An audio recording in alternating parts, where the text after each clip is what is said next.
Hello everyone, and today we're gonna talk about the Nintendo Switch expansion pass as the pricing has been revealed. And Jesus, Nintendo. I mean, seriously, in the UK, the N64 Online expansion pack, I'm calling it the N64 Online expansion pack, because that's what it is. It's, mainly the N64 games. You do get an expansion for Animal Crossing and the Mega Drive games. But like we said before in a previous video, you can just buy the Mega Drive collection for the Switch. And most of those games, I think pretty much all of them actually are on that Mega Drive collection. So you don't need to pay for this. So in the UK, the online plus expansion pack is going to cost you £34.99 for 12 months. £35 in the UK. It's £39.99 if you live in Europa land, which we don't anymore. We don't live in the Europa League anymore. So it's €39.99 Europas. So that's what I'm calling them. So yeah, if you're in Europe, then £39.99. In the US, it's going to be $50. So I guess that works out about the same price, I'm guessing, in all territories there, so I'm guessing that's about the same. But yeah, it's a big hike because the normal Nintendo Switch Online is £17.99 for the 12 months, which is alright in the UK. £17.99, we should point out. So yeah, it's a big hike, up from £17.99 to £34.99, and it's just not worth it, really. I don't play Animal Crossing, so I don't really care about the expansion pack. I know my nieces play it, but yeah, I can't be bothered with Animal Crossing. Again, the Mega Drive collection. I have the Mega Drive Classic collection on the PS4. So, don't need that. And the N64, we can just emulate that on my Xbox Series X. Plays GoldenEye. GoldenEye isn't there. Maybe if GoldenEye was there, the $34.99 would be worth it. I know it's unrealistic, but yeah, I think that would be worth it. Just a selection of N64 games. I kind of feel like we've been here before. Like, I've played most of those games on the N64. Again, what are you getting? Super Mario 64. That came out last year. That's came out, 12 months ago on the Super Mario All 3D All Stars, and it was a terrible. It wasn't even a port to the Switch. It was just emulation, and I take it all these games will be emulation. Now, some of them are going to have online multiplayer.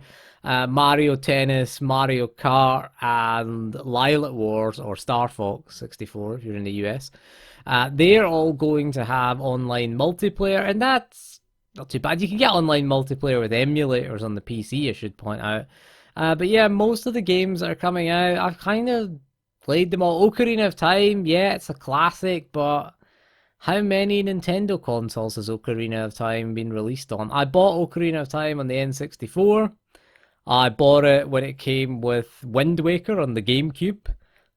And I played it, and I bought it again on the Virtual Console on the Wii. So if it came out as part of like a Zelda collection with Ocarina of Time, Majora's Mask, and Wind Waker or something, I'd probably buy it again, but I just don't see the point in paying a subscription for Ocarina of Time. I just don't see the value in that, to be honest. So I'm not too pleased. If it had been like, £25 or something for the year, I would have complained about it and then probably just bought it. Like, I just went, okay, it's a little bit extra, I'll just add it on, maybe an extra £6, £7, and just paid for it. But this is like, it's almost the price of a whole game here. Not a PS5 game, obviously, because you could get two PS5 games, or two Nintendo Switch subscriptions, sorry, for the price of a PS5 game. PS5 games aren't £35, they're £70 in the UK. So that is more of again, a rip-off. I just feel like, game companies really are just out to rip us off these days. Sony certainly have been at it with the PS5 this generation, I feel. Microsoft tried it as well. Microsoft, what was it? That was at the start of the year when they planned to double the price of Xbox Live. And the backlash, rightly, I think, meant that, they backtracked on that. It'd be interesting to see how much of a backlash there is to this. Nintendo fanboys seem to be love it. You know, they're gonna buy it anyway. If Nintendo gave a Mario released a Mario statue made of shit, they would buy it. You know, because they would buy anything Nintendo. They would wait in line for someone from Nintendo to slap them in the face. That's what fanboys would do. But I mean, there's not a huge amount of Nintendo fanboys in Europe. I mean, because we're used to getting the short end of the stick in Europe, because Nintendo Europe are a dodgy bunch. Like, we've been screwed over by Nintendo for, the last 35 years, really. Nintendo Europe. Europe has always been like a second class citizen to Nintendo. It was only up until the Wii days where we got Nintendo games the same day as they came out in the US, because we were usually 2 or 3 months behind. It's one of the reasons why most people who owned the GameCube just imported their games from the US, because you would get games that would come out in the US, and then 3 months later, when they were done doing all the different translations, were put out in Europe 3 months later. And like, most people just imported them and paid the extra premium to import them. So Nintendo Europe sales really hurted on the GameCube, but I think that's why they put them out on the Wii.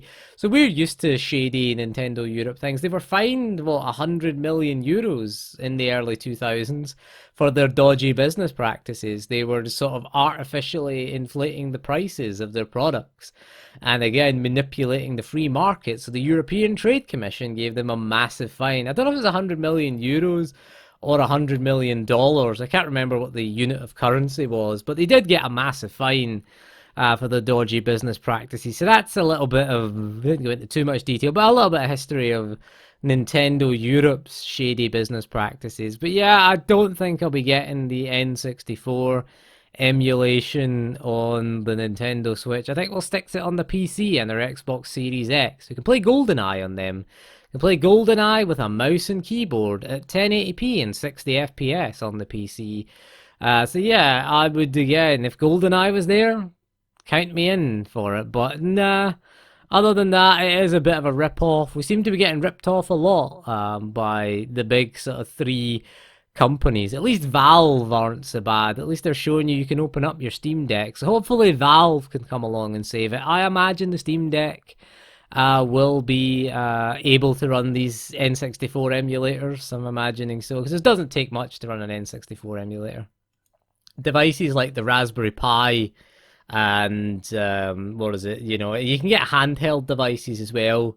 They can all run N64 emulation. Other handheld, I think the PS Vita could do it as well. I think the PS Vita could do that. I just whacked my microphone there.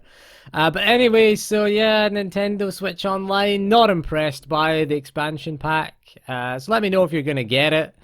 If you're going to get the N64 expansion pack. Mainly, I don't think the Mega Drive games are certainly worth it. Gotta say that. But anyway, that is all for this video. So thank you for joining me, and I'll see you again soon, and goodbye.